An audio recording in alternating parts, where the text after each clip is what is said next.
திருச்சி ஸ்ரீரங்கம் மருத்துவமனையில் பல்வேறு கட்சியைச் சேர்ந்தவர்கள் மருத்துவமனையில் ரீல்ஸ் எடுப்பதை கண்டித்து மருத்துவர்கள், செவிலியர்கள் கவன ஈர்ப்பு ஆர்ப்பாட்டம்.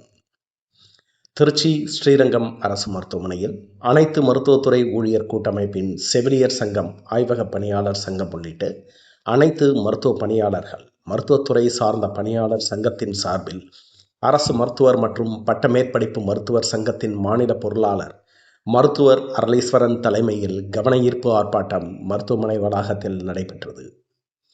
ஆர்ப்பாட்டத்தின் போது மருத்துவமனையில் ரீல்ஸ் எடுப்பவர்கள் மீது தமிழ்நாடு மருத்துவ பாதுகாப்பு சட்டத்தின்படி நடவடிக்கை எடுக்க வேண்டும், அதேபோல நோயாளிகள் உறவினர்கள் வீடியோ எடுப்பதை தவிர்க்க வேண்டும், IPHS விதியின்படி செவிலியர்கள் இதர ஊழியர்களுக்கு பணியிடங்களை வழங்க வேண்டும், மருத்துவமனைகளில் காவல்துறையினர் அவுட்போஸ்ட் அமைக்க வேண்டும் என அரசாணை உள்ளது.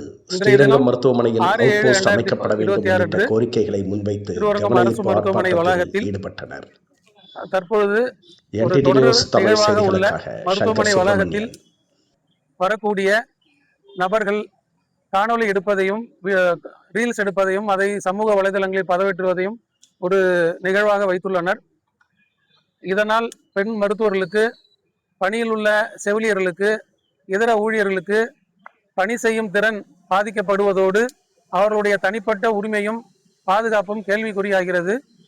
இதை தவிர்த்திடும் வகையில் இதற்கு தடுத்து நிறுத்த வேண்டும் என்று அரசினை கேட்டுக்கொள்ளும் வகையில் எங்களுடைய வேதனையை இன்று பகிர்ந்துள்ளோம். இந்த வாயிற்கூட்டம் வழியாக நாங்கள் சொல்ல விரும்புவது, எங்களுக்கு உரிய பாதுகாப்பினை வழங்கிட வேண்டும். ஏற்கனவே சென்னையில் உள்ள கிண்டி கலைஞர் அரசு மருத்துவமனையில் ஏற்பட்ட ஒரு மருத்துவர் மீது ஏற்பட்ட தாக்குதலின் போது வெளிப்புற காவல் பிரிவு அவுட்போஸ்ட் ஒன்று ஏற்படுத்தப்பட வேண்டும் என்று அனைத்து மருத்துவமனைகளுக்கும் சுற்றறிக்கைகள் அனைத்து மாவட்டங்களுக்கு அனுப்பப்பட்டது. அது தற்பொழுது மாவட்ட தலைமை மருத்துவமனை மணப்பாறையில் உள்ளது. அதேபோல் அனைத்து மருத்துவமனைகளிலும் 24 மணி நேர அவசர சிகிச்சை சேவை வழங்கக்கூடிய அனைத்து மருத்துவமனைகளுக்கும் உடனடியாக வழங்க வேண்டும் என்று கேட்டுக்கொள்கிறோம். 24 மணி நேர பணிபுரியும் மருத்துவர்களுக்கு அவர்களுடைய பணி நேரத்தில், செவிலியர்களுடைய பணி நேரத்தில் தேவையில்லாமல் வந்து வீடியோ எடுக்கக்கூடிய, காணொலி எடுக்கக்கூடிய, ரீல்ஸ் எடுக்கக்கூடிய நபர்களை கண்டறிந்து அவர்களுக்கு ஏற்கனவே அரசு அறிவித்துள்ளதாக ஊடகங்களில் நாங்கள் கேள்வியுற்றோம். அத்தகைய நடவடிக்கைகளை எடுக்க வேண்டும்.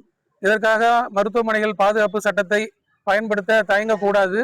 இது தொடர்கதையானால் மருத்துவர்களுடைய, செவிலியர்களுடைய செயல்திறன் பாதிக்கப்படும் என்பதை நாங்கள் வேதனையுடன் எங்களுடைய வேதனையை தெரிவித்துக் கொள்கிறோம். சார், இது ஒரு 3 சம்பவங்கள் நடந்திருக்கு சார். ஒரு 40 நாளைக்கு முன்னாடி இதே மாதிரி ஒரு நம்ம பிரசவ வார்டில் ஒரு சம்பவம் நடந்துச்சு. ஒரு கணவன் மனைவி, ஒரு மனைவி பிரசவத்துக்காக அட்மிஷன் ஆகுறாங்க. அவங்களுக்கு வந்து நீங்கள் வந்து அவங்க டாக்டர் வந்து ஒரு சிகிச்சையை பரிந்துரை சொல்கிறாங்க.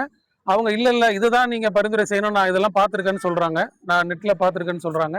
இருந்தாலும் அவங்க வந்து மகப்பேறு மருத்துவர் எடுத்து சொல்றாங்க.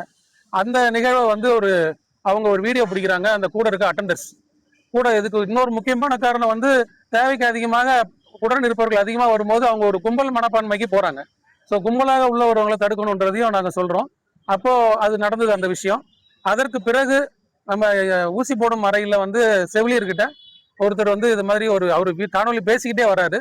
பேசிக்கிட்டே வந்து இப்போ செவிலியர் ஊசி போடுறாங்க, அடுத்து பாருங்க கொஞ்ச நேரத்தில் கோவப்படுவாங்கன்னு போய் அவங்கள ப்ரொவோக் பண்ற மாதிரி பேசுறாரு. இந்த 2 நிகழ்வு நடந்துச்சு. அதுக்கப்புறம் இப்போ வெள்ளிக்கிழமை அன்னைக்கு இரவு ஒருத்தர் வந்து அவசர சிகிச்சை பணியில் இருக்கக்கூடிய மருத்துவர்களை, செவிலியர்களை வீடியோ எடுத்திருக்கிறாரு. அங்கே நடக்கக்கூடிய சிகிச்சை முறைகளை வீடியோ எடுக்கிறாரு. வரக்கூடிய மருத்துவ பயனாளிகளுக்கு அவங்களுடைய சிகிச்சையை குறித்து தெரிந்து கொள்வதற்கு எல்லா உரிமையும் உள்ளது. ஆனால் அதை வந்து ஒரு காணொலியாக, ஒரு வீடியோவாக பதிவு செய்வது, அதை வந்து ஒரு பதிவேற்றம் செய்வது, குறிப்பாக பெண் ஊழியர்களை அது வீடியோ எடுப்பது என்பது சட்டப்படி குற்றம் என்பதை அவர்களுக்கு புரிய வைக்க வேண்டும். அது எங்களால் முடியாது. இதை வந்து ஊடகத்துறையும் அரசாங்கமும் தான் செய்யணும். அரசாங்கம் நடவடிக்கை எடுக்க வேண்டும். ஊடகத்துறையை வந்து அதை வந்து அமல்படுத்தணும். இதனால வந்து இங்க வேலை செய்யக்கூடிய ஊழியர்களுடைய செயல்திறன் பாதிக்கப்படும் என்பதை கனிவோட தெரிவிச்சுக்கிறேன். சார், நாங்க தனிப்பட்ட முறையில் காவல்துறையில கொடுக்க முடியாது சார். நாங்க நிர்வாகத்திட்ட கொடுத்துருக்கோம். நிர்வாகம் வந்து நடவடிக்கை எடுக்கிறேன்னு சொல்லியிருக்கிறாங்க. இருந்தாலும் 3-4 நாள் ஆகுது. இது ஏற்கனவே இந்த பிரச்சனை 2-3 தடவை நடந்திருக்கு சார். இது புதுசு கிடையாது. இருந்தாலும் நாங்க வந்து நடவடிக்கையை நோக்கி தான் பாக்குறோம். நாங்க ஏதாவது ஒரு நடவடிக்கை. நடந்த சம்பவத்துக்கு அவங்கள காவல்துறை வந்து புகார் கொடுத்து கொண்டு அலுவலகத்துக்கு கொண்டு போனாங்க. நடவடிக்கை எடுக்கலன்னு சார் அதான் சார், நடவடிக்கை எடுத்திருந்தாங்கன்னா இல்ல அது வந்து வெளியில வந்துருந்துச்சுன்னா அடுத்து வரக்கூடியவங்க யோசிப்பாங்க சார். எனக்கு அது மாதிரி நடந்ததா என்னுடைய கவனத்துக்கு வரல சார். அது நடவடிக்கை எடுக்கணும்னு கேட்டுக்கிறோம் சார். நாங்க இப்போ இன்றைக்கு வந்து அரசு மருத்துவர்கள் மற்றும் பட்டப்படிப்பு மருத்துவர்கள் சங்கம், செவிலியர்கள் சங்கம் மற்றும் இதர மருத்துவமனை ஊழியர்கள் சங்கம், அமைச்சு பணியாளர்கள் சங்கத்தின் சார்பாக இந்த கவன ஈர்ப்பு ஆர்ப்பாட்டத்தினை நடத்தி கொண்டிருக்கிறோம். எடுக்கிறது வந்து தனிப்பட்ட எடுக்கிறாங்க இல்ல கட்சி சேர்ந்து எடுக்கிறாங்க சார்? வரவங்க ஒரு கட்சி பேரை சொல்றாங்க சார். பட் தனிப்பட்ட முறையில அவங்க பதிவேற்றம் செஞ்சுக்கிறதும் அவங்களுடைய தனிப்பட்ட ஒரு புகழ், செல்வாக்கு, லைக்ஸ் அந்த மாதிரி வாங்குறதுக்காக அவங்க பண்றாங்கன்னு நினைக்கிறேன் சார். வெவ்வேறு கட்சியா இல்ல ஒரே கட்சி? வேற கட்சி தான் சார். அவங்க ஒரே கட்சி இல்ல சார், வேற கட்சி தான் சார். உங்க பேர் சார்? நான் மருத்துவர் அருளீஸ்வரன், அரசு மருத்துவர்கள் மற்றும் பட்டமளிப்பு மருத்துவர்கள் சங்கத்தினுடைய மாநில பொருளாளர்.